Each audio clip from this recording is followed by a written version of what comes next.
Bismillahirrahmanirrahim. Ya, jadi tadi Pak Ahmad bercerita, saya bertanya, Pak Ahmad, apa goal bulan Mei? Beliau menjawab, pecah telur. Nah, jadi saya bertanya begini, apakah kata pecah telur itu mewakili apa yang dipahami oleh pikiran bawah sadar dan juga otak kanan, otak kiri? Saya ingin sampaikan begini, misalkan Bu Suki ini mau tidur nih, Bu Rauda, Pak Ahmad mau tidur. Kemudian kan sudah tahu ya ilmu tapping ya, ngobrol ke diri. Hei Sukini, hei Rauda, hei Ahmad, nanti bangun jam 2 ya. Kita perintahin nih. Atau kita ngebatin aja, nanti bangun jam 2 ya, gitu. Dia pasti bangun jam 2. Tapi kalau kemudian bilangnya nanti bangun ya beberapa waktu sebelum subuh lah gitu. Atau bangun sepagi mungkin. Itu kemungkinannya nanti bisa nggak bisa tidur atau tidurnya uring-uringan, nah, sering bangun gitu. Paham ya? Nah, jadi kalau bahasanya pecah telur, ya harapannya berarti harus harus sudah mewakili apa kebutuhan otak kanan, otak kebutuhan otak kiri, Pak Ahmad. Begini, saya jelasin lagi. Eh, Misalkan begini ya, em, sederhananya ya. Pak Ahmad, kalau otak Pak Ahmad, Bu Sukini, Bu Rauda, kalau otak kiri itu kan sudah paham ya. Jadi tentang angka, logik, ya, masuk akal ya kan. Itu otak kiri. Nah, otak kanan itu imajiner. Ya, kalau ada orang mengatakan bulan ini, Bismillah, mencapai goal 100 juta, misalkan seperti itu.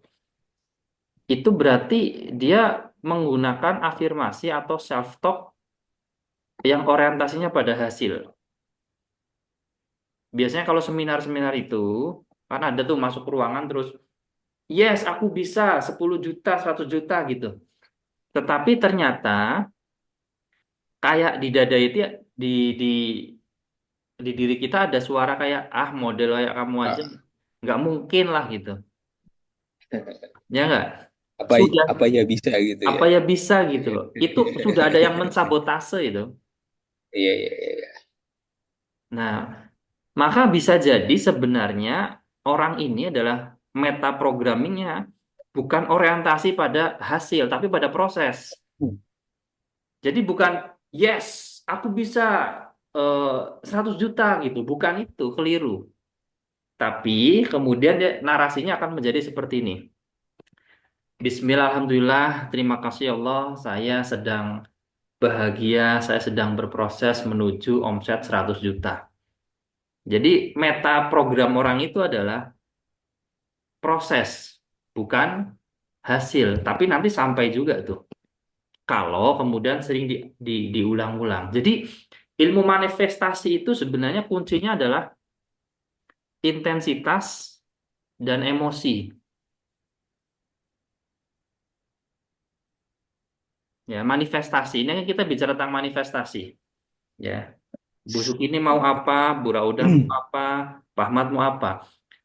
Manifestasi itu kuncinya dua, intensitas dan emosi. Jadi apa sih yang lebih sering dimunculkan, dipikirkan, dirasakan, ya, itu yang akan termanifestasi. Oleh sebab itu, langkah pertama di Keling kan, ya bukan hanya di Keling sih. Saya banyak baca buku biografi ya. Orang-orang yang sukses itu adalah mereka yang melakukan yang mental crash-nya menang dulu. Kalau dalam sekarang itu wujudnya adalah dengan mereka membuat dream book, membuat vision board, membuat jurnal syukur. Dulu mereka zamannya Jim Carrey, zamannya eh eh, Steve Jobs ya, itu kan nggak mengerti apa itu jurnal syukur atau dream book, betul kan? Tetapi mereka menggambar, mengoret-oret itu di tembok garasi, ya nggak? Ceritanya begitu kan? Jadi mereka ngoret, coret, bikin coretan di tembok gitu, ya. Jim Carrey itu nulis cek senilai 1 juta dolar ya. Jadi dia itu nggak punya rumah, cuma punya mobil keliling gelandangan. Tapi setiap pagi dia nulis cek 1 juta dolar kalau nggak salah. Selama bertahun-tahun. Dan ternyata hanya di tahun kelima ya kalau saya nggak keliru, dia ditawarin film judulnya Face Off dulu itu kan. Kemudian banyak film lah dia mainkan. Dia dibayar 1 juta dolar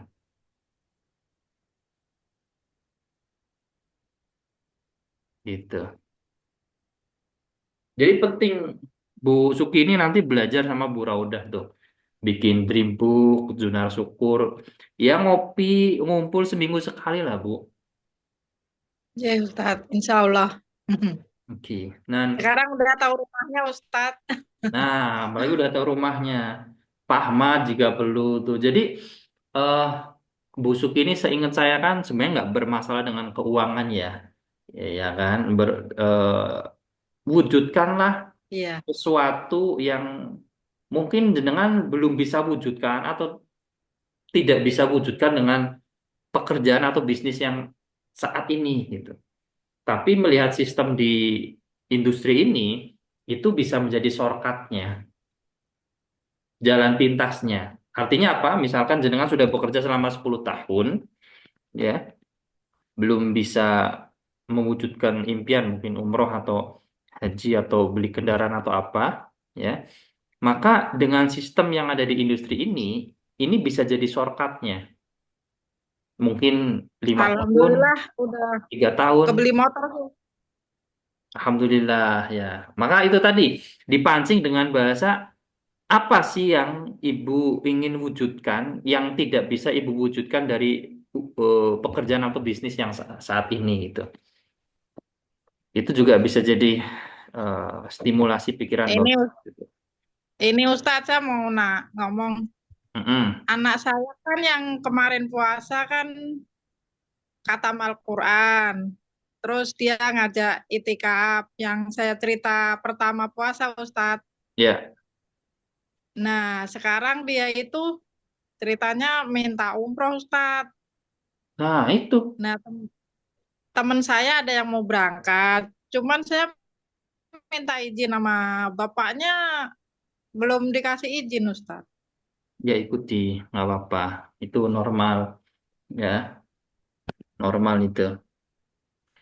Ya tinggal ditambah doa Tapi aja. kadang saya mikirnya gini loh Ustadz, ini aku kan nggak tahu ya pemikiran anak ini, soalnya puasa biasanya ibaratnya susah diajak ngaji apa, dia tahu-tahu pengen khatam sendiri, terus pengen itikaf sendiri. Nah sekarang dia minta itu, tapi ya belum diizinin sama bapaknya. Bisa jadi ya, bisa jadi Ananda itu mendapatkan hidayah bahkan taufik bahkan inayah kemarin di bulan Ramadan. Itu satu. Yang Iya. kedua, ibu duitnya ada ndak untuk ngeberangkatin?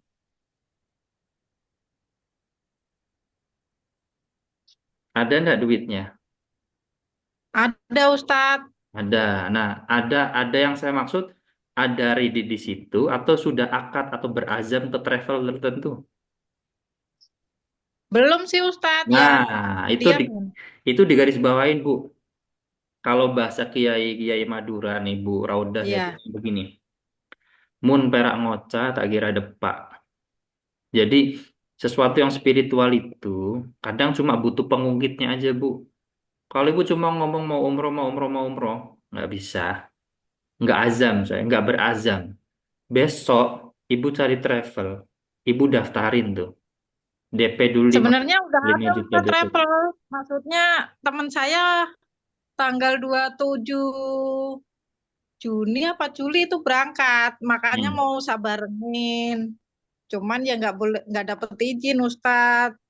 Ya kan maunya jenengan, maunya Allah, undangannya Allah kan mungkin belum. Tapi langkah pertamanya nih jenengan langsung beli DP dulu. Entah untuk keberangkatan nanti Maulid, Muharram, ya kan.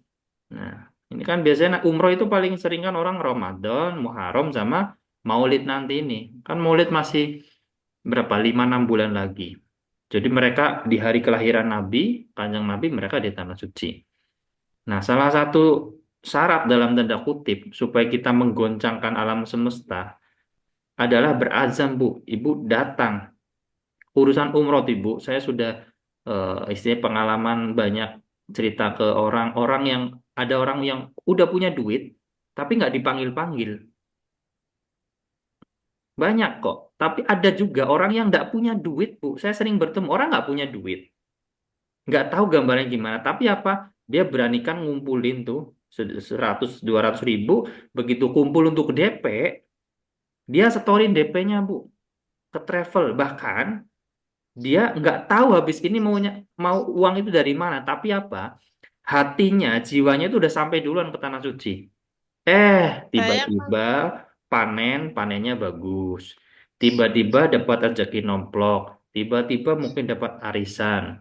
Tiba-tiba ternyata diem-diem suami sudah nyimpenin duit. ya pertama saya mau berangkat itu DP dulu sih Ustadz emang. Cuman ya alhamdulillah terus berangkat sih. Iya kan? Terbukti kan? Iya, waktu itu ya duitnya emang dipegang orang ya. Saya daftar aja, cuman ya alhamdulillah dapat dari mana itu kemarin ya Iya kan? ada aja sih. Iya, memang memang begitu. Memang begitu. Ya ini tahu-tahu kan anaknya minta Ustadz. Makanya saya bilang ya udah izin Bapak diizinin enggak aku Ikuti. gitu. Ikuti. Ya mungkin belum sekarang. Mungkin nanti Muharram ini kan juga masih ini kan masih mau hajian, tapi setahu saya sih Bu, itu kan 2-3 sekarang itu tutup Bu. Jadi kalau jangan disebut bulan Mei dia mau berangkat, ya kan? Kan Idul Adha tanggal berapa sih? Itu Ustadz tanggal 27 Juni kalau nggak salah. Nah, Tanggal kalau 6. Idul Adha itu oh iya, kalau 27 Juni masuk akal Bu. Tadi saya kaget. 20 kirain 27 Mei karena kan Mekah tutup, Madinah tutup Bu. 27 Juni. Lagi urus haji. 27 Juni Ustadz. Orang umroh itu nanti setelah Zulhijjah, ya ini bulan Muharram, bulan Safar, ya Rabiul Awal, Rabiul Akhir itu udah.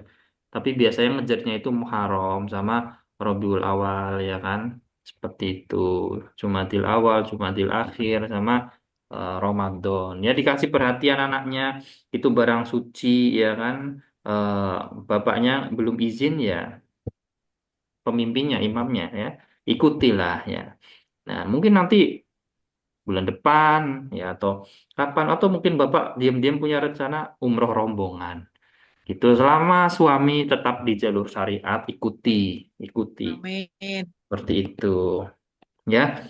Nah, jadi ini juga ada hubungannya dengan impian itu tadi ya. Pak Ahmad mau umroh, Bu Rauda mau umroh ya, kalau cuma ngomong nggak bisa, nggak sampai harus berazam. Itu tadi Bu Sukini sudah bilang. Ya, tahun 2009 pun saya pengalaman begitu pertama kali umroh 2009, saya pengen banget Bu, pengen ya. Tapi kata kiai saya di NTB, Nusa Tenggara Barat waktu itu, ya kalau cuma ngomong nggak bisa. Akhirnya saya store 500 ribu saat itu ke travel. Insya Allah waktu itu cuma 2 atau 3 hari kemudian saya dipanggil sama bos, dapat hadiah, disuruh jalan-jalan ke negara apa saya lupa, Singapura atau mana gitu. Tapi tiba-tiba mulut saya ini ngomong, bos, kalau misalkan diganti umroh bisa nggak? Bisa, tapi cuma 9 hari. Tapi kamu nambah mau. Nambahnya berapa? Ya, singkat cerita beberapa hari kemudian dikasih tahu nambahnya 2 juta. Oh, kalau 2 juta saya ada. Bisa. Nggak ada duit. Nggak ada duit. Jadi kan kadang orang itu membatasi dirinya. Oh, bisa nggak ya? Nah, ini ada hubungannya tadi ya sama Pak Ahmad. Misalkan Pak Ahmad mau ngerjain project Next Life. Ya pokoknya bulan Mei mau beli Nestle seharga 3.800.000. Bulan Mei itu kapan? Pikiran bawah sadar dan alam semesta itu bingung. Ini juga menjawab Bu Suki nih, ya. Nanti ngobrol sama anaknya, nanti bulan ini aja eh, Maulid, ya di hari kelahiran Kanjeng Nabi di sana tuh. Insya Allah Ibu apa panggilnya Umi, Abi gitu ya, atau Bapak, Ibu. Insya Allah ada rezeki bisa berangkat bertiga, berempat. Lepas aja Bu ke alam semesta.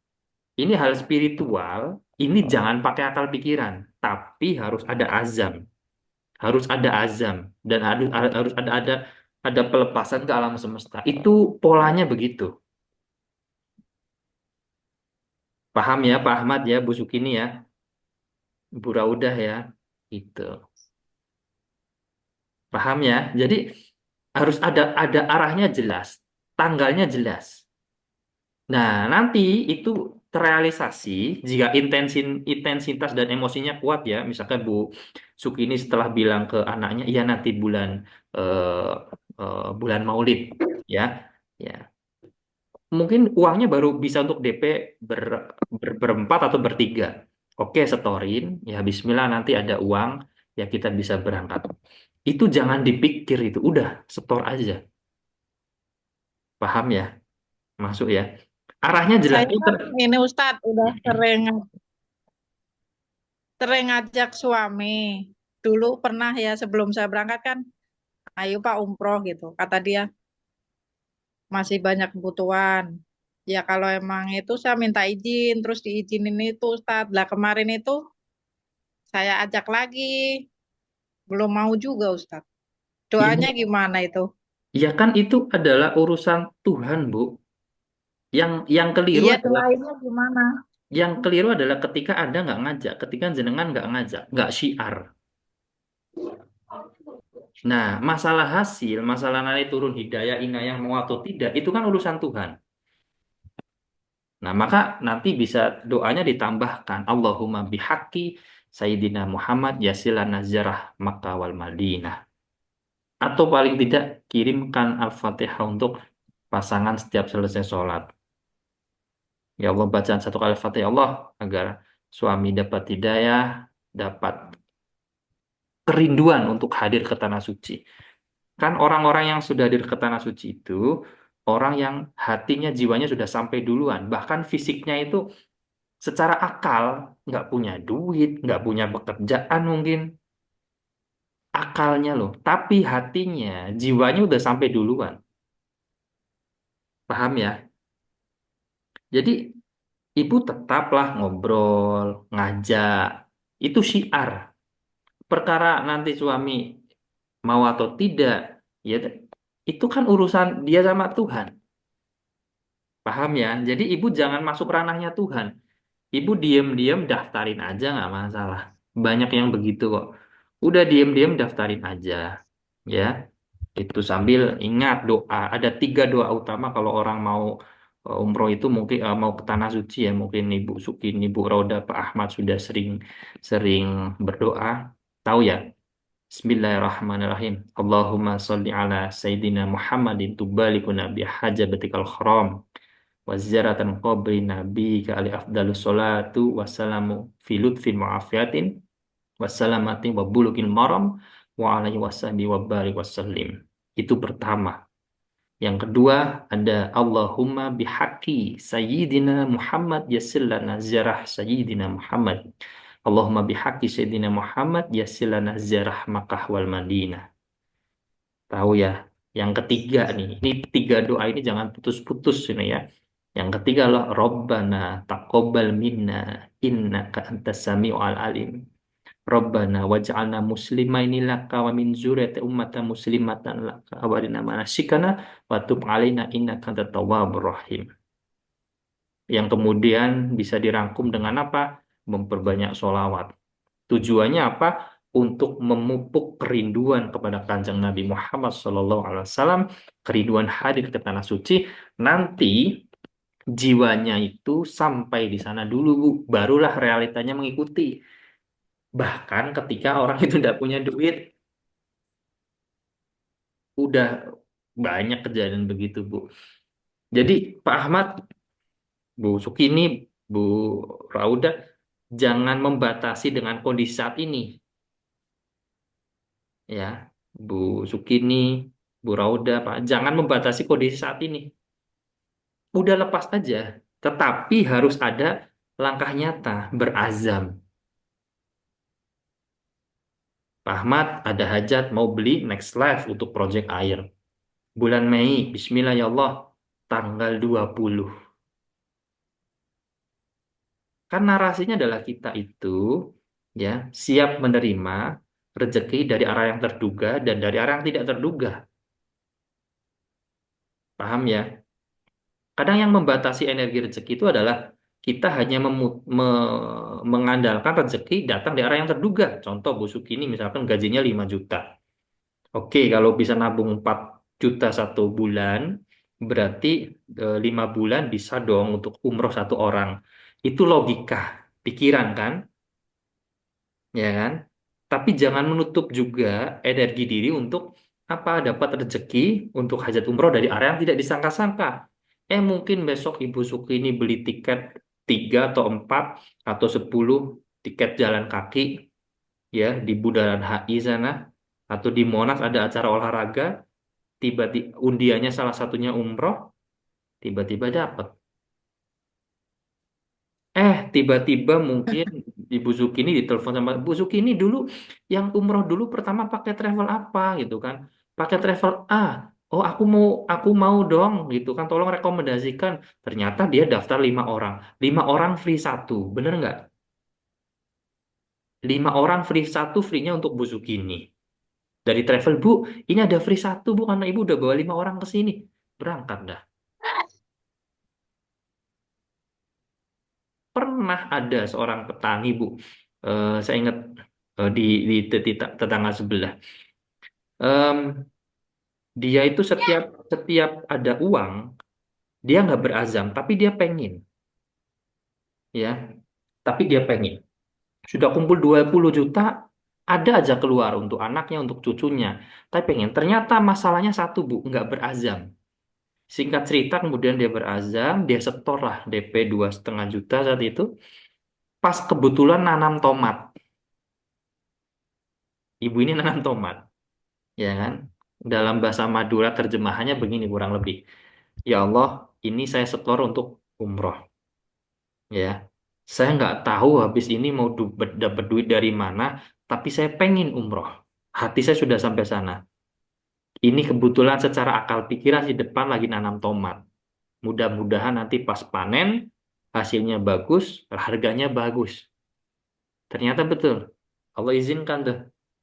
Pas panen tomat, harganya bagus, tomatnya bagus, pas untuk berangkat ke Tanah Suci. Nah, inti dari yang kita bicarakan hari ini adalah ada kaitannya dengan langkah pertama. Jadi 7 langkah sukses di itu langkah pertama adalah impian, harapan, cita-cita, keinginan. Gak apa-apa. Ya pakai pakai bahasa yang mudah diterima dulu. Tadi Bu Sugi ini narasinya adalah si anak ingin. Ya namanya anak ingin dong. Ingin umroh bulan depan ikut siapa itu. Ingin dia kan. Gak masalah. Ada yang harapan. Ada yang hajat, ada yang cita-cita, ada yang impian. Dari semua itu, ya harus ada tindakan. Langkah awalnya itu loh. Dan ada perintah kedak kalau bahasa orang manifestasi itu ada perintah di dalam diri. Diri kita ini kan dunia kecil ya. Kemudian ada perintah keluar diri.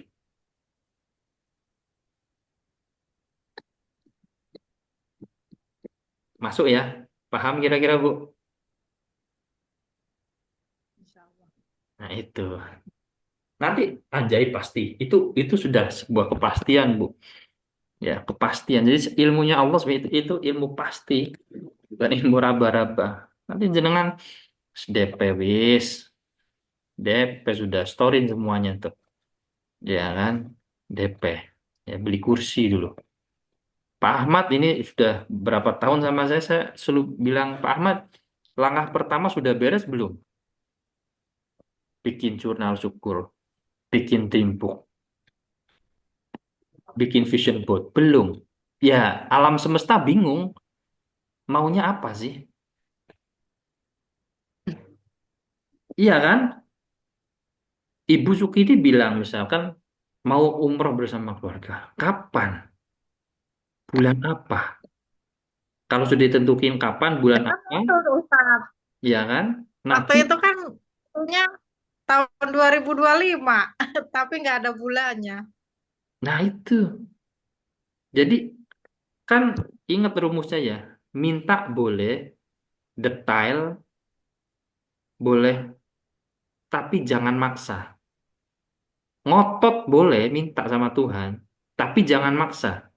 Tentukan bulannya, tentukan harinya, angkanya berapa. Aku mau segini Tuhan. Bulan ini, tanggal ini. Lepasin, habis itu lepasin. Jangan maksa. Maunya nanti gimana caranya? Kalau dalam teorinya Ustadz siapa namanya itu rezeki yang dipaksakan. Akhirnya apa? Ya sudah, BPKB sekolah dulu mungkin. Yang penting bisa nutup berangkat umroh bareng-bareng. Ya nggak begitu keliru. Itu namanya rezeki yang dipaksakan. Jadi ikhtiar lahir lahir batinnya dimaksimalkan. Habis itu lepas, jangan melekat. Masalahnya adalah kemelekatan. Tadi si anak melekat ya kan, pengen banget gitu kan. Ya kalau Allah belum ridho, Allah belum panggil, Allah belum kasih undangan, baik ya kan, mau apa coba, ya kan. Tapi kalau Allah sudah mau, ya kan, jangankan bulan depan, tiba-tiba mungkin ada orang sudah daftar haji tapi dia sakit. Pernah ada kejadian orang udah daftar haji dia sakit, Bisa. nggak bisa, nyari santri bu yang mau ngebadalin. Ada orang-orang kaya yang begitu Bu, nyari nih. Anak siapa ya yang baik yang bisa ini tak baik dibayarin umroh, dibayarin haji bahkan suruh badal sana. Itu yang saya maksud, jangan memblok diri untuk menerima keajaiban, ya rezeki dari yang tidak disangka-sangka. Paham ya? Masuk kan? Nah, Tuh. jadi penyakitnya kan misalkan nih Pak Ahmad mau beli Max Life ya kan?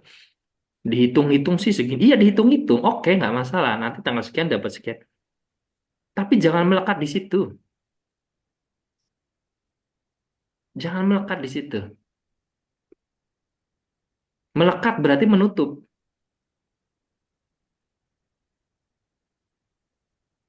Ini kan udah tua-tua semua nih di atas 40 tahun sih. Seharusnya bisa bisa menangkap esensinya ya. Substansinya itu bisa diterima, bisa ditangkap lah. Paham ya Pak Ahmad ya kira-kira ya? Ya.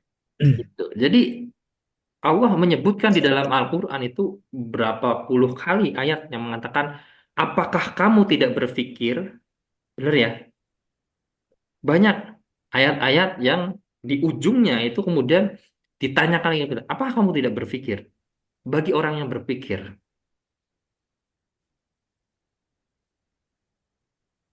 oke? Ya, jadi jangan batasi.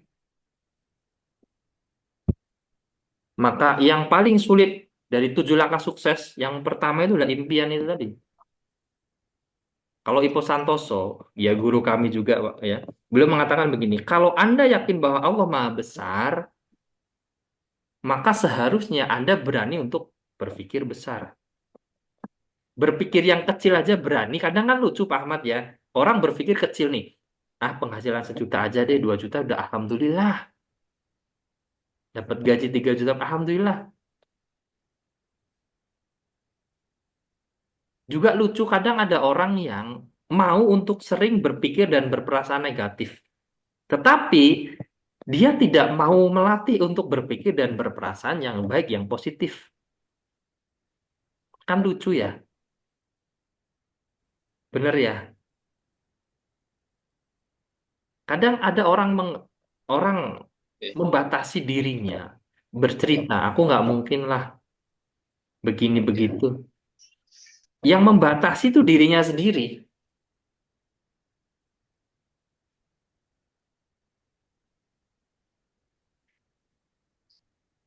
Masuk ya Bapak Ibu ya.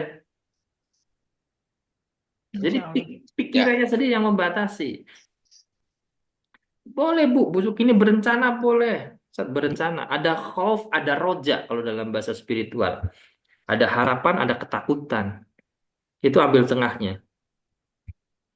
Maka dalam bahasa sederhana sering dikatakan, ya Allah, aku minta A, B, C, D, ya. Namun engkau tahu mana yang baik untukku. Maka terjadilah sesuai dengan rencanamu, rancanganmu, dan ridhomu. Artinya itu adalah pelepasan untuk tidak melekat pada ikhtiar lahir batin dan rencana-rencana yang sudah kita buat. Kalau melekat, yaitu jadinya sakit hati itu. Orang sakit hati itu karena dia melekat. Melekat pada masalah, melekat pada proses, melekat pada hasil.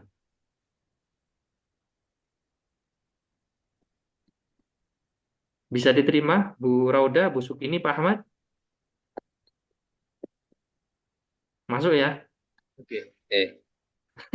Mas, Mas. Ini 2 menit lagi habis Halo, nih. halo, halo. Ya, gimana? Ini saya ada pertanyaan di luar konteks ya. Ya, 1,5 menit Ini lagi Pak cuma habis. cuma To the point. ini cuma cuma kayak apa ya, ungkapan pertanyaan, apa ya, kayak perasaan lucu aja sih. Jadi gini, tiap kali saya ke Keling Tower, ketemu gathering lah gitu loh. Banyak kan yang ketemu orang-orang yang usianya di atas 40, bisa di atas 50 gitu loh. Nah, terus sementara kalau di grup lain yang jualan, fokusnya jualan, itu rata-rata di bawah 30 gitu loh. Apa mereka nggak tertarik sama, apa yang buat mereka nggak tertarik sama, Itu pemet. apa ya, Oke, ini waktunya tinggal 40 detik lagi. Itu ada di ah, video saya, Pak. Saya sudah bahas ya psikologi tentang harapan hmm, impian orang di bawah 35 tahun sama di hmm, atas 35 tahun. hmm. Itu sudah ada. Padahal, padahal ini menarik loh bisnis ini sebenarnya. Tapi Ya, kenapa makomnya nggak masih belum, menarik buat Pak. mereka? Oh gitu. Makomnya belum. Itu sudah saya bahas, Pak. Ada Oh, 10 hal yang dikejar oleh orang 35 ke bawah. Dan 35 ke atas oke. cuma ada 4 hal. Yang Dan, mana videonya, Mas? hmm? Yang mana videonya? Ada nanti di